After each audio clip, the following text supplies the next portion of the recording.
Hi guys! If you made it to this point, that means we are halfway through the month.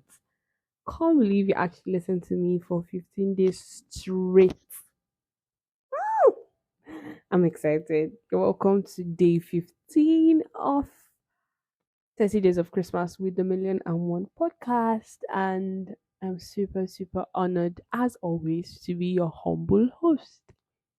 So, today I'm not going to be telling you about stuff I learned this year.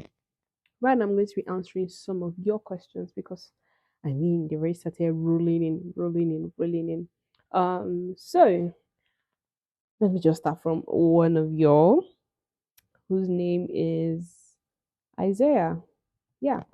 So Isaiah sent me a question a couple of days ago, and I asked his permission that I answer it on the podcast, and he was like, "Oh, good and fine." So this is your answer, Isaiah. Big shout out to you, and thank you for being so patient.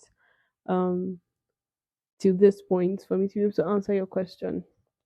All right. So here it goes. I've had this question lingering in my heart for days. Why do people doubt? Is doubt the absence of faith? How is doubt associated with instability? Hi, Mowa.mi. Hope you're good. Most definitely, I believe. Yes, Isaiah, I am doing very well. Thank you. As you can hear.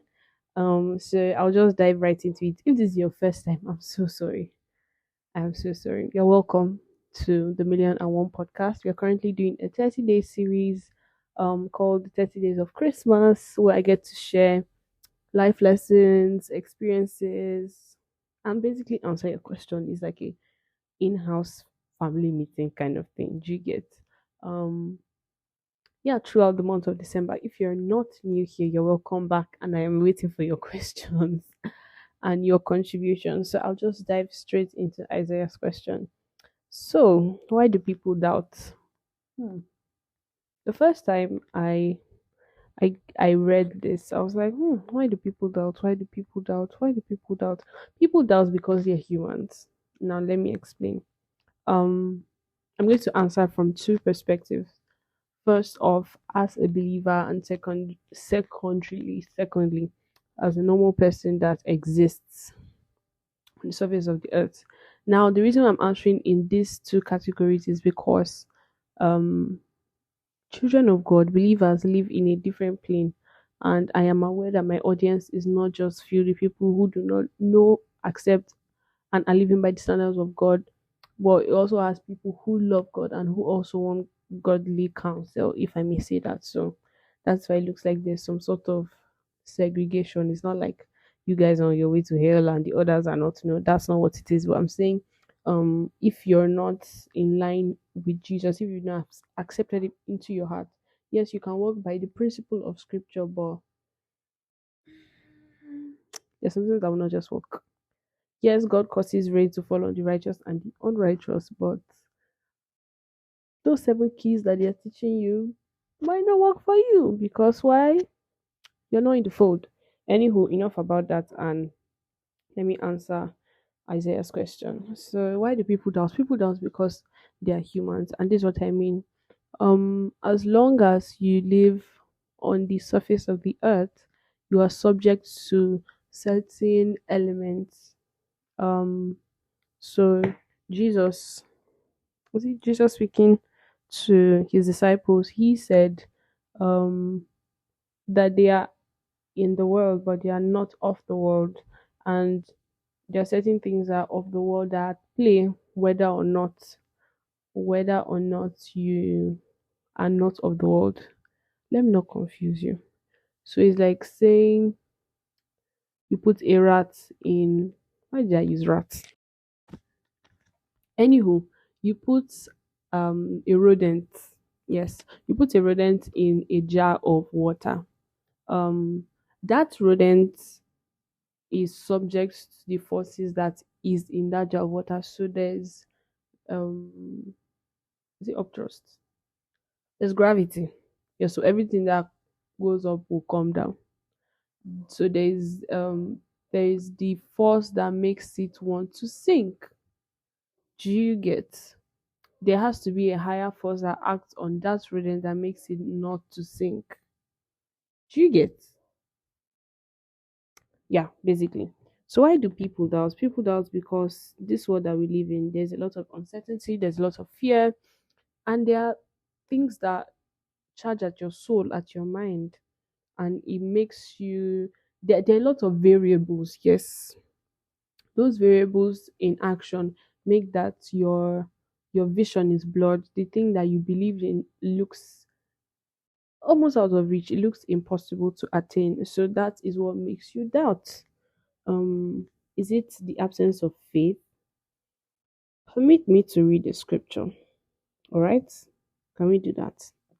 Um, if you're not Christian, don't worry. It's not King James English I'm reading. Just stay with me, and you'd be. I believe you'll be able to get some light from it. So it's James chapter 1. I'm reading New King James.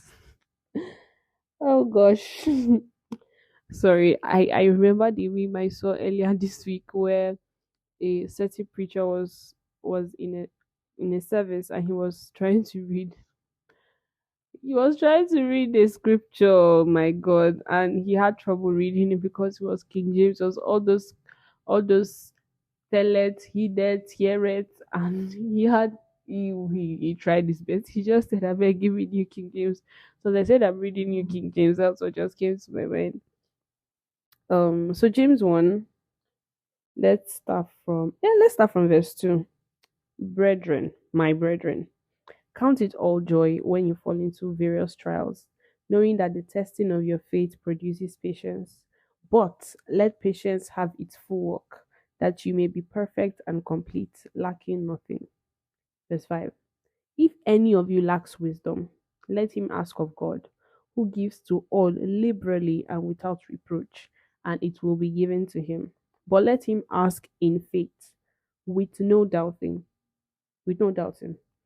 For he who doubts is like a wave of the sea, driven and tossed by the wind. For let not that man suppose that he will receive anything from the Lord. He is a double minded man, unstable in his unstable in all his ways. Yeah. So from that scripture, um, I believe it's clear, but just in case you did not hear it, is doubt the absence of faith? I believe the two cannot coexist.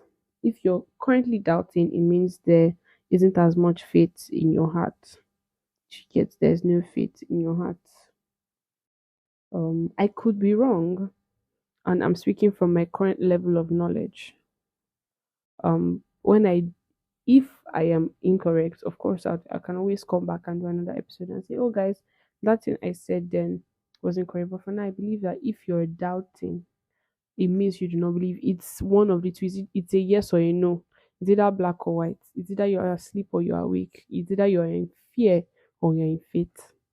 And doubt comes as a result of fear. You fear that that thing that you believe will not come to pass. That thing that you're hoping and envisaging for will not come to manifestation.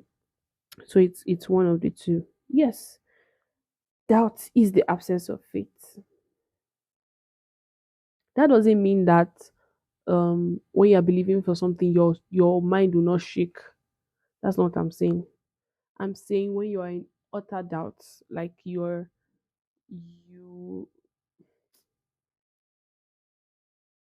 you don't actually believe. It's. I really hope you understand what I'm saying. I feel like words fail me. I feel like words fail me a lot of times. But I really hope you understand what I'm saying. If you do not, I mean, you can always send a message. But I believe the way I've explained is sufficient enough for you to understand. Let me move to the third question now. How is doubt associated with instability? My darling, let me go back. But let him ask in faith with no doubting, for he who doubts is like a wave of the sea driven and tossed by the wind. How is doubt associated with instability? Because when you believe, you're supposed to believe till the end. If you do not believe, you're unstable. So you're one leg in, you're one leg out, you're so I believe the thing about faith is that when you believe something, you put all your cards on deck. Your actions align, your thoughts align, your speech aligns, your emotions align to what it is you believe. Do you get? So if you do not believe, you're shaky, you're unstable. Do you get? Do you know what I'm saying? Yeah, if you're doubting, you're in today, you say, okay, I believe, okay, I don't believe, or okay. And the thing is, faith is like a journey. You don't just I want to be careful with my words so you don't misunderstand me.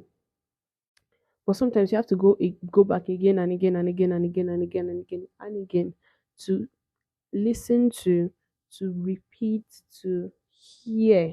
I know I said listen to, but to hear and hear again the things you want to believe, to actually believe them.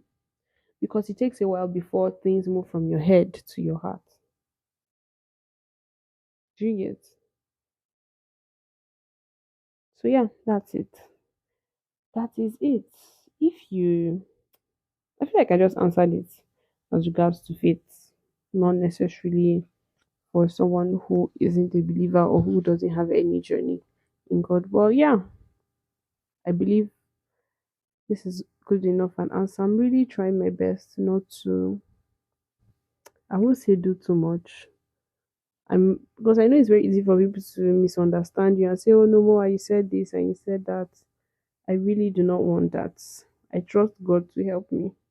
And I trust that your ears would hear what it needs to hear, and you will not hear what it doesn't need to hear. But with that being said, I really hope I answered your question. If you're not satisfied, you have access to me on social media. I mean, you can send your questions to our Google form and all of that. I will see you in the next episode. Bye.